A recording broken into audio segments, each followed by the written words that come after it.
Welcome to Beyond the Valley, a CNBC tech podcast with Arjun Kharpal and Tom Chitty.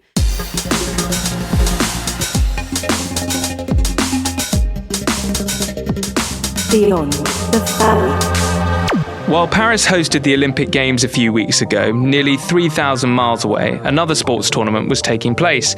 Not necessarily with the same prestige as the Olympics, but certainly with a bigger prize pool. The winners sharing more than $60 million. This weekend brings the conclusion of the first Esports World Cup, which has been taking place in Riyadh for the last 8 weeks. Featuring 23 events in 22 different video game titles, including Call of Duty and Fortnite, the event was part of Saudi Arabia's Vision 2030, a government program to diversify the country's economy away from its reliance on oil. But for the gaming community, uniting the industry under one competitive umbrella could, in the words of our special guest this week, bring this to a scale similar to the largest traditional sports events around the world. Beyond the Valley. So for our listeners today, Arjun is recovering from a nasty bout of flu. Was it flu, Arjun? I'm not really sure what it was. I think it was a sort of chest infection. Probably hear it in my voice. Yeah, so not feeling tip-top, but, always show up for Beyond the Valley, Tom, you know that. Yeah, no, well, I was going to say I'm happier than usual that you're with us because our listeners know that you are the gamer between us. With I think the last video game I played was Rugby 08, EA Sports Rugby 08. So that was a long time ago. Great game. A classic. But for now, let's introduce our special guest. He couldn't be better placed to tackle the subject for this week's episode. Firstly, he grew up an avid gamer before co-founding one of the first esports teams. He then went on to co-found Electronic Sports League Gaming, a German esports organizer and production company that produces video game competitions worldwide. It's the oldest esports company that is still operational. Finally, and most importantly, for the subject for this week's podcast, here's the Esports World Cup CEO. Ralf Reichert, welcome to Beyond the Valley. Thanks for having me. Now, Ralf, I do like to do a little bit of research on our guests before we meet them, and I took a look at your LinkedIn page, and there's a couple of great proverbs on there. One around belief. It says, luck is the residue of... You're laughing now because you're like, no one reads that, but I have read it. It's true. Go ahead. Luck is the residue of design. If you want to go fast, go alone. If you want to go far, go together. Now, I actually looked into where this proverb comes from, and I don't think it can... It's still up in the air. There hasn't been a definitive author for the proverb. But is that your belief in life? It's some of the belief, I would argue, right? I mean, if you think about anything, there's another quote that we say, which is not on the LinkedIn page, is without luck, you don't even have to start. Because, you can tackle this from so many things, but luck can only happen. This is another great one, right? You will miss 100% of the shots you don't take. So when we started with esports in 2000, it wasn't a completely crazy alien idea, right? Because video games were commercially not culturally, socially not accepted back in the days. Even when you quit with, Rugby 08, it was still up in the air. It was the starting times. So we started out to try to build a sport on basis of a non-accepted medium. And we went against almost the whole parent generation, which, let's be frank, right, hated video games.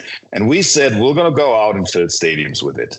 Yeah, that's why these philosophical things are so important. And now that I'm 30 years into this, right, I can be sitting down as the old guy and saying, this is how it goes. But if you're young and if you're going into it, going all in, taking all the risks, you don't know. So this is probably to help out some people. I think the question that our listeners will most want to know is, what game are you playing the most at the moment? And what's your favorite video game of all time? So I play two games a lot these days. One is called Clash Royale, mobile game. I'm traveling all the time. So it's a competitive game. It's 1 versus 1, which is very different because you're not in a team. You don't have that social experience, which I'm missing, but it's still a great game. The other game I'm playing is Dota 2. And I'm playing this since 2004, so forever. And this is a 5 versus 5 game, so you play together. It's super complex. It's very core, very hardcore. The best video game of all time is obviously Quake. That's how it started. That's how, for me, the esports industry started in 1996. It was really the first game built to be played on the internet. That meant it took away the limitation of any other sport, which basically is you need to meet physically at one point in time at one place. And that's what this game did. And it was the first real 3D shooter as well. So it's a lot of groundwork for a lot of things we see today. And what you've just said, Call of Duty, Fortnite, they're all some sort of based on Quake. Okay, fantastic. Before we play Stat of the Week, do a little bit of housekeeping. If you haven't already, you can subscribe to the Beyond the Valley weekly newsletter. Head to cnbc.com/Beyond the Valley, click on the subscribe button, and you'll get a newsletter every Friday with all the best international tech stories from CNBC. And if you want to contact Arjun and I or have a question about a past episode, then email us at beyondthevalley@cnbc.com. Before we get back into it, Ralf, we're going to play Stat of the Week, which I know you know. We've got to hear Arjun's stat then. What is it, Arjun? It's a big one. It's a big one, Tom. $187.7 billion. $187.7 billion.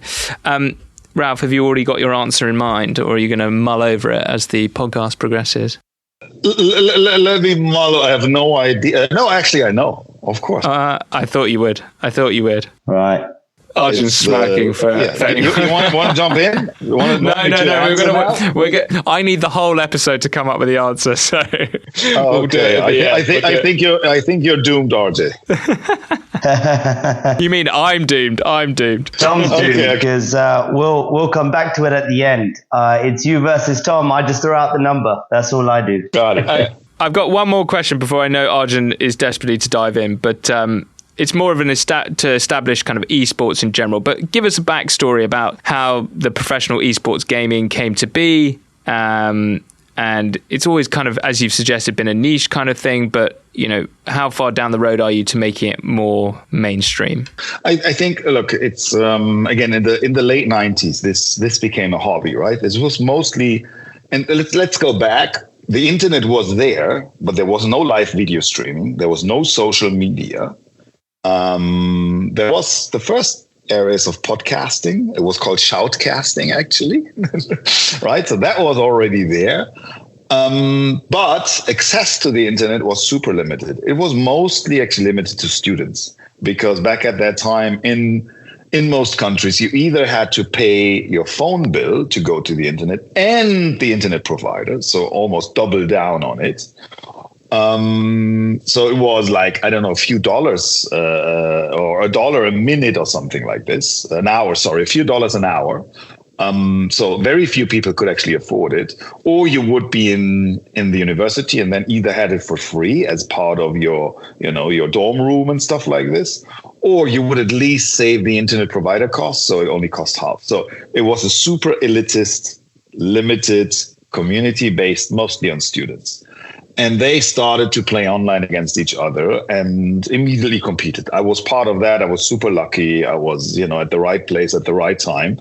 Coming back to, luck is a residue of design. It's not. It sometimes is and sometimes not. Anyway, so from there, humans are creative, right? Humans build, and there was a German national championship back at then. No prizes, no structure, but we could compete.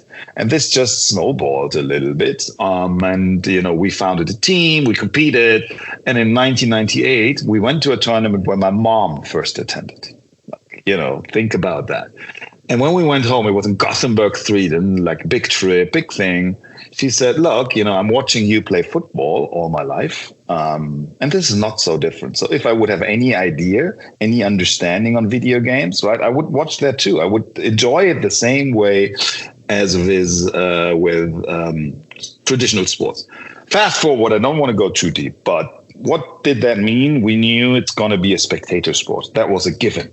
We knew gaming will grow because it's such a great low barrier low barrier entertainment, and it's going to go. There was one other thing. Sorry. Technology always gets cheaper, right? That's the history of mankind. So we knew that the barrier to entry will go down over time. We knew it's an immersive experience, and we knew it's going to be a viewership sport. So we went out and tried to build it as a sport. And when I say we try to build it as a sport, it's always two things. Number one, that players can compete and ultimately make a living out of it. Then it's a professional sport. Let me be precise. We wanted to build a professional sport. How do you do that? Most of the time, if enough people watch, and you can monetize those people watching, and therefore make it self-sustainable. That was how we went into it. That what we did 2000. All the right thinking, just 10 years too early. Because there was no way to watch it properly, because there was no YouTube Live, nor was Twitch out there. So actually creating viewership wasn't a revenue like a traditional sport, but it was a cost center almost. So we took these first 10 years to work actually more as an agency, make the money we make as an agency spent into the sport. A little bit like SpaceX did it actually when they took the NASA money and put it into R&D to build Starship almost, right? So it's not the first time this happens in history. And the other thing is we continue to fight, and fight is the right word, for acceptance of the sport and acceptance of the athletes and acceptance of this being taken serious and not stigmatized. And in 2010, it was ready from, again, as I said, streaming was there, social media was there. So it was its own coverage platform, so to speak, endemic to the fans.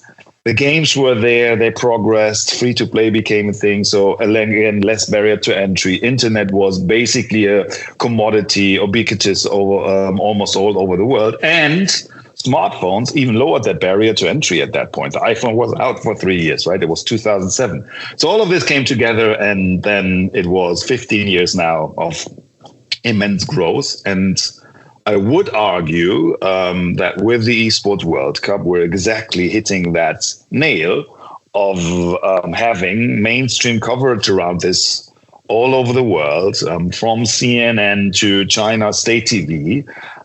We have 60 media partners who broadcast this. We have press from all over the world, and really bringing this on an annual basis.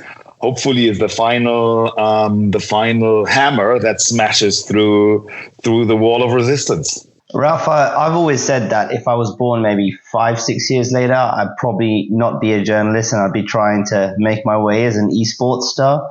But a lot of people probably thinking about some of the things you're saying about the spectator side of things, about the acceptance, and wondering, well, how do you even get into something like this?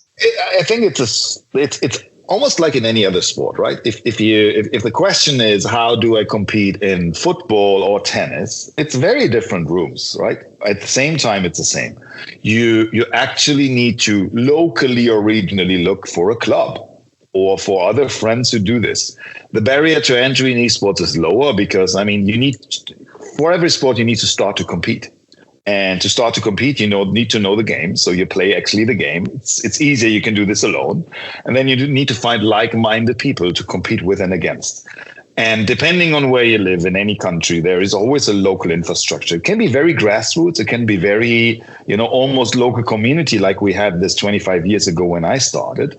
But, even in Bangladesh, there are local esports tournaments in most of the game. So then you start to make your name in it, compete to it. And then for the Esports World Cup, or let's think about it like traditional sports and the discipline you're in. Let's say you're playing Fortnite. There's always a clear qualifying way to go to the Esports World Cup, right? There's a ecosystem. It has its own leagues and tournaments where you would go first. And then the ultimate qualification would be to the Esports World Cup. Like, again, you would have this in athletics, in football, in whatever. I think the barrier to entry, that's a huge difference. I don't think there's a single ecosystem which we have, a single sport, where you can't qualify within a year. While in football, right, if you would build a new club, it would take you ages. In tennis even, right, there is no fast track into this. In esports, there is no fences built. these qualifications are always open. You can, if you're great enough, and that's unlikely, right? You probably need to train 2-3 years to this. Don't get me wrong, right? Because the competition is so high. But from a theoretical level, if you're the best player of all time, have the talent and train a lot, you can qualify through public ways and don't need to go to a back room. And I think that's one of the beautiful things in esports. And last but not least to it, you don't even need money or financial infrastructure, right? Because most of these qualifications start online and you can make your way up and even win the trip to the offline qualification to the last chance, whatever it is. And we had plenty of those Cinderella stories, including just EAFC last weekend, where the guy who qualified through open qualifier, through a last chance qualifier, ultimately won and took away, I think, $350,000, which is, that's opportunity. I think one of some of the interesting things you said there is talking about teams, about leagues, about the path to the Esports World Cup. When looking at this industry over the years, you've seen how it's sort of professionalized. I think when you talk to many people and you talk to them about competitive gaming, about esports, and you say, no, look, there's teams that exist, there's leagues that exist, there's coaches, there's training schedules for players as well, and that kind of thing. Is that professionalization of competitive gaming one of the biggest changes you've seen over the years? And just give our listeners a bit of insight into, what that looks like. What does a team do? What do these kind of players do? 100%. I mean, if you look at these opportunities we just talked about, I think there's a misconception in two things. I mean, number one, people think that traditional sports always has been like it is, and that it's super logical and transparent and makes perfect sense and has a very clear, cohesive ecosystem. I can tell you it doesn't have. I mean, just look at football, right? The MLS has very little to do with the rest of the world, with the Premier League. They are completely different, right? There's no relegation. There is completely different namings. Everything is incredibly inhomogeneous. And that's the same for esports. But what is similar and what's great is that you have these stakeholders, these parties in the ecosystem which help actually everyone who comes into it to grow. So clubs have a super important lighthouse functions. If you look at it as a player perspective, they train you, they teach you, they give you nutritionists, they give you psychological help, they give you a surrounding where you can grow, where you can strive, and where this can help. There's national federations who do this as well. The Saudi Esports Federation has a big training program too, right? So clubs are not the only place, but even if then I compare it to most of the other sports, it's very similar that you have multiple stakeholders who help you as a player to get there. And sometimes it's even schools who actually foster the first piece. Specifically in the US system, right, high schools would be the biggest talent trainers, so to speak. So I think that's a super important piece of the puzzle. But then if you look at it as a sponsor, you can look at clubs, which games they are playing, right? So that gives you a feeling. As local press, you have someone with local pride who's, that club is from the Netherlands. And even as a game publisher, as someone who develops a game, think about it as the discipline, right? The sport. To have these clubs join your game gives you recognition, it gives you relevance, and it accelerates the professionalism that's happening around it. And therefore, with the Esports World Cup, we have set an incredible importance on the clubs. We can dive in later, but that they are a super important part of the ecosystem, as well as tournament organizers. And in the end of the day, without the discipline, without the sport, right? That's kind of the groundwork then. CNBC Connect is back in Bangkok, Thailand. Join the world's top entrepreneurs and C-suite executives for an invite-only leadership retreat. On the agenda, powering innovation and growth in Asia. Is AI transforming industries and creating opportunities? And get insights on building sustainable and resilient businesses. Be part of Managing Asia Live. Network and join an interactive brainstorm session. CNBC Connect, powering innovation and growth in Asia on September 4. Register now. Ralf, we saw a big uptick in gamers participating, playing video games during the COVID lockdown unsurprisingly. How has it developed over the last few years since then? I think what we've seen in almost all digital economies is that COVID effect where it accelerated, but then normalized again, right? Some more and some less. So to be completely honest, the games industry at large has been in a little bit of a mediocre period the last 2 years because it couldn't hold up the COVID growth rates, but it kind of normalized, which doomsayers would say, oh, this is terrible, this is the end of the world. Anyone who can use a calculator would say, okay, it's pretty logical, right? It's purely math, because the growth rate of it has been for the last 20 years pretty stable and pretty normal, and is based on demographic change almost. Because if you look one step deeper, all of our kids are growing up with video games. Every single generation, and people continue to play video games longer. They don't drop out after college, which used to be. It's becoming most socially accepted. It's becoming easier to access, and people start younger. So the overall audience of video games, purely mathematical, will continue to grow. How do you then go and sort of continue to grow esports? Is it just more money? Look, I'm a big fan of almost network effects and ecosystems. I'm not a big fan of something centrally top down will do it all, right? And even though with the Esports World Cup, we're actually going in top down, right? We're adding the biggest amount of prize pool that has ever been in the industry. So we're really adding something to it. We're trying to literally complement the industry. Means we're not competing with anyone. We haven't, scheduled a tournament over another one. We haven't tried to have the clubs play with us, but not with someone else who's out there. We did all the things to add value to the industry. And I think if you look at all the different stakeholders that are important, players, fans, games, sponsors, media partners, press, and so on and so forth, I think we're trying to bring in more into that world and therefore grow it. Grow the pie rather than try to take a piece of the pie.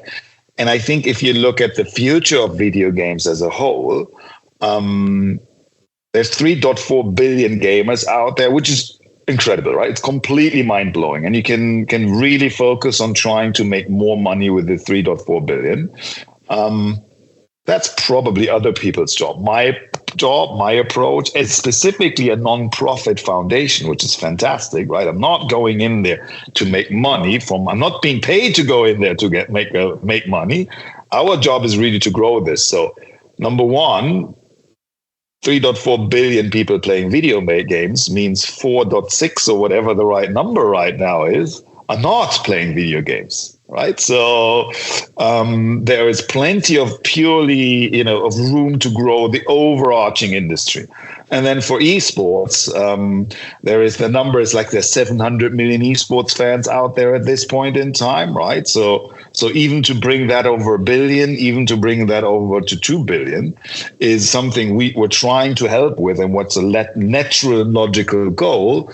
And then for the Esports World Cup to enable all of these clubs to be more stable, to have more different teams, to be in more of these games, to help to or even drive growing these numbers I was just talking about. That's a little bit where I'm coming from, and that's the opportunity we all have, and that's, I think, what the Esports World Cup adds to the overarching industry. Ralf, I know your job isn't necessarily to focus on sort of the money side of the equation, but as you look at the industry more broadly, what are some of the key business models that are emerging right now? How is the esports industry making its money right now, from players to teams? Look, it's actually very similar to sport. You could argue, right? You have the smaller ones. I'll start with ticketing and merchandise. How every sport starts, but how it never gets rich, or very rarely. You have sponsorship and media rights, which have been the incredibly big driver in the last 2 decades. While saying that sponsorship has always been significantly higher than media rights. Why? Because other than in some of the traditional sports, which come from a completely different time. Pay-per-view has never been a thing.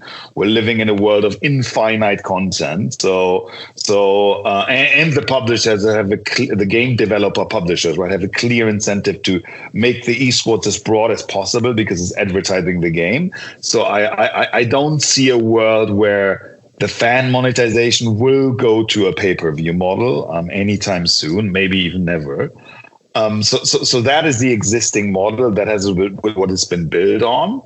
And so what's actually missing there, you could argue, is the proper fan monetization, how they contribute financially to the sport. Again, in football, it is pay-per-view. That's how you do it. Your Sky, your ESPN subscription is the business model what made these sports so big. As I said, video games actually exploded in 2010. Why? Because they went from I pay $60 to buy a game boxed model to a free-to-play model where I can play the game for free, but I'll pay for things within the game. If you compare this to a theme park, there are theme parks which take an entry and then you have unlimited usage in the theme park, right? Or you have the one where you can actually go in free and then pay for the stuff you use. So that's a little bit a simple analogy what happened around 2010. That innovation actually came from China. And what it did, it lowered the barrier and grow the market dramatically because you didn't have to pay an entry fee to even get there in the first place. A mall is a good example as well, where you can go in for free, but then take it. Anyway, going forward, what does that mean? I think esports specifically is you should just accept that this is a business model, right? Ticket, merchandise, sponsorship, media rights, and work with that money. That should be your base case and assumption. And then what we're all working on is, again, monetizing the fan and the player, and that will come through fantasy games, through engagement around the content, which is not a subscription, but other things. And I think that's a challenge for all of sports, not only esports, because that traditional model is going down there as well. So it's a super interesting part of the future. That's the unknown, almost argue. But then the other way is that actually these players are monetizing and fans in the games. So us building actually pieces of the esports ecosystem inside of the game. And you can see this with items being in Counter-Strike. And we've done a lot of things with Honor of Kings, another game where there's items within the game which revolve around the esports competition. So to create more engagement within the games directly connected to esports and monetize those is, again, the same thing I said. It's fan monetization, but just not on a third-party level, just not out there in the internet, just not around the viewership content, but actually around the play content. So that is, for me, very logical, and it's not answered that question. How is the perfect future looking there? But that's interesting rather than boring, right? Ralf, the fastest growing region for esports and gaming, especially when it comes to players and fans, is the Middle East and North Africa region. So it kind of makes sense that you are hosting the first Esports World Cup in Saudi Arabia. But like other sports that have gone to sort of showcase the professional side of their sport, whether it's tennis, boxing, golf, there are financial benefits to hosting your events in Riyadh or wherever in Saudi Arabia. But it also comes with a level of criticism or scrutiny. What's been the response to this first Esports World Cup in that respect? Let's talk about money first, which is super interesting. And one thing in the former segment could have been mentioned. If you look at actually any sport in the world, it is heavily subsidized by government money. There's not a single one which is not. And it's different from country to country, but most of the time, almost all of the football pitches or the tennis pitches are paid somehow by the government, or they are introduced by schools, or. So on the grassroots level, almost all sports are fully paid even by government money. To start with, if you look at the top of the sports, it's the same, right? I mean, in stadiums, security is being paid by the state for big competitions like a World Cup, right? They build new stadiums. All of these hosting fees are part of the equation. So I think to start with, what is an illusion is that traditional sports doesn't take government money, because it's complete opposite. And there's nothing bad about it. I'm not criticizing. It's just people don't look at it that way, which is interesting. So why I'm here is because Saudi Arabia has been the first government in the world to do the same thing with esports that is done with traditional sports all over the world. And it's fantastic. I'm proud of it. We knew it's going to happen always, even 20 years ago, but we never knew when, right? When will the new generation of leaders, of prime ministers of countries grew up like we've grown up with video games and don't think it should be treated different than any of the traditional sports? And Saudi is the first country where it happened, with Vision 2030, which has a gaming and esports strategy, was exactly what we just talked about. So that's a good thing. Then there's public perception, which is obviously super important. And there is nothing to hide that public perception for the kingdom has been a challenge for the last 5, 6, 7 years. Right, that country started to open up 7 years ago. If you're here, right, so there's all of these things that there was no cinemas 10 years ago. There was no tourist visa 10 years ago. So this is a destination, a country, a population changing in probably the most rapid pace anyone has ever done in the history of mankind. So that's a fascinating place to be and to see in.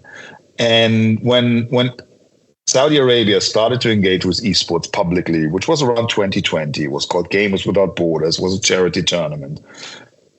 There were like the biggest myth about it. There was lots of backlash. There was lots of questions. There was lots of boycott asks as well. And I was involved in that in terms of organizing it. Right. So what we sat down is we basically said, look, we've been here in this country. It's very different than it's the outside perception is. And sometimes the framing is even. The only way we can do whatever we want, but we need to bring people here to experience themselves and then go back and tell if that perception, if that framing is correct or not, right? Whatever we will say, whatever we will do will be taken like you get paid to do it. You're incentivized to say good things. So what we did, we brought players, teams and fans step by step to the kingdom.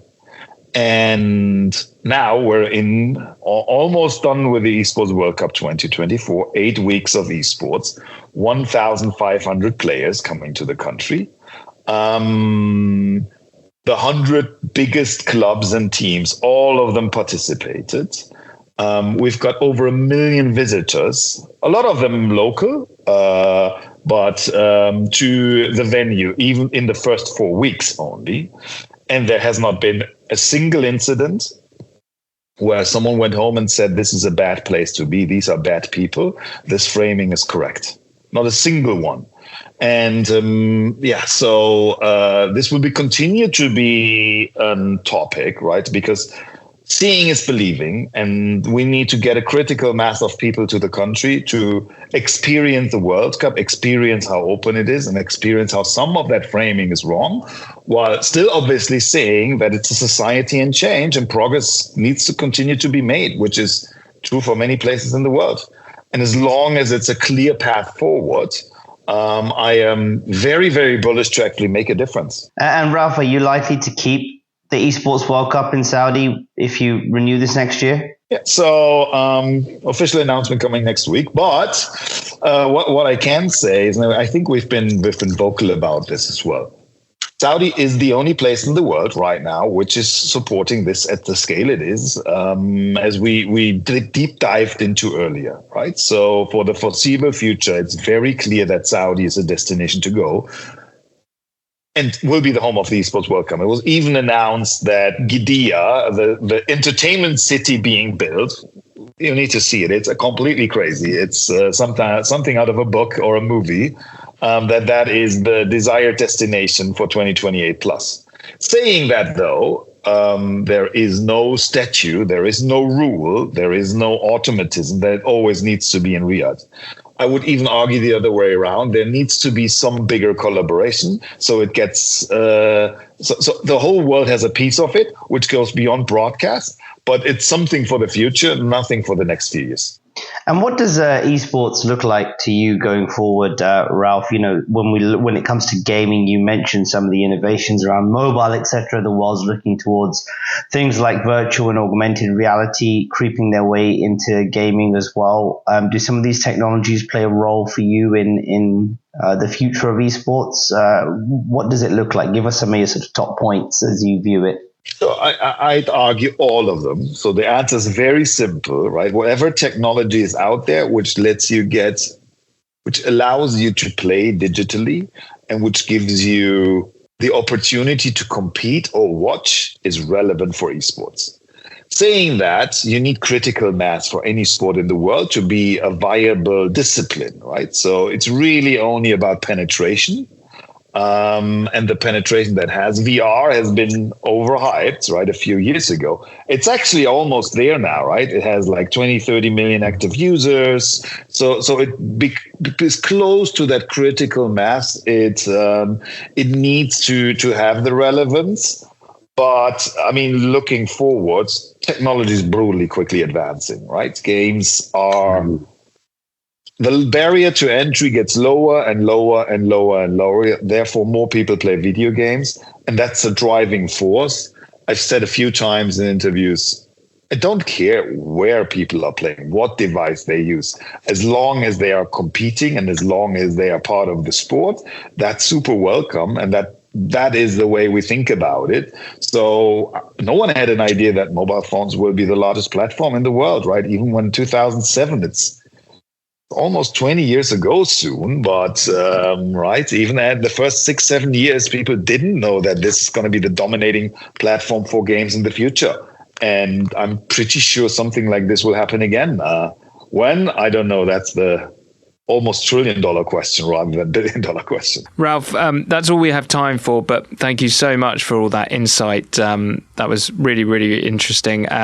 But before we let you go, we have, of course, got to play Stat of the Week, which Arjun will remind our listeners is... $187.7 billion US dollars, guys. So Ralf, we would usually let the guest go first, but it's up to you. You can also let me go first and get it horribly wrong. I know it, so I'll let you go first. So we'll figure it out, right? Okay, I'll go first. So I think it is the value of the gaming market, global gaming market in 2023. And I think you're correct. Your guess, Ralf? It's the same. Okay, you're both... It could be 2024, right? It could be 2024, so I don't even know that exactly. But it's already answered. But if I would say it's probably 2024, why? Because I know it's 200 billion 2026.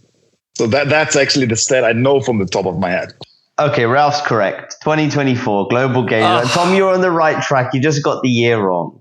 Exactly. Yeah. See, now, if I'd let Ralf go first, then he would have gone 23 probably, and then I would have gone 24. That's the advantage of being a guest. But I would have even given a more evil answer because I would have said it's 2023 or 2024. I don't know exactly. That would have been my answer.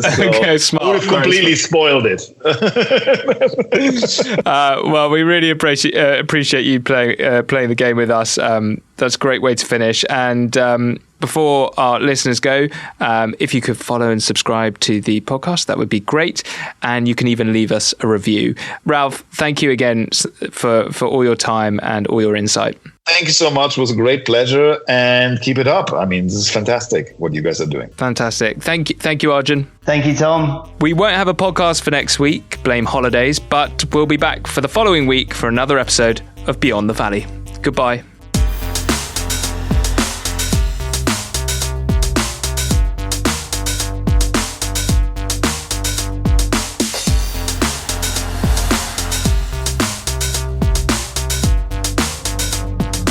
Beyond the Valley.